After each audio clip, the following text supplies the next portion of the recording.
vaktin için baktın bana öyle. Derdin nedir durma söyle. Baktın bana yaktın beni, gözlerin karası oldu yürek.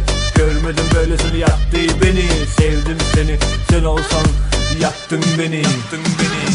Baktı yaktı için baktın bana öyle. Derdin nedir durma söyle. Baktın bana yaktın beni, gözlerin karası oldu yürek. Görmedim böylesi, yaktı beni. Sevdim seni, sen olsan yaktın beni. Hiç umurumda olmasa yıllar önce öldüm. Kader beni ihanet mezarla gömdü. Aklımı fikrimi kalbime gömdü. Geçmiş gitti yıllar önce bitti.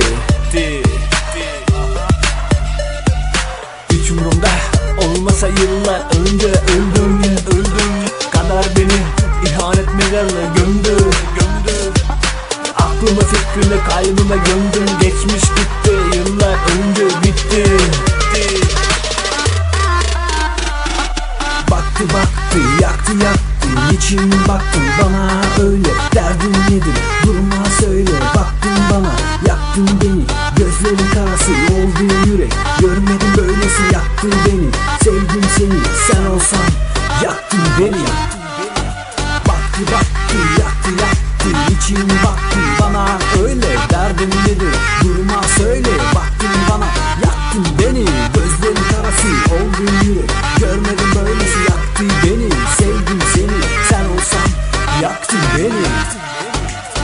Ne çıkar terk ettiyse, bırakıp da gittiyse, kolayı var arkadaş, sen de ona gülersin. Onun yaptığı gibi başkasını seversin. Sevmeleri bırakıp da kendine iyi bakarsın.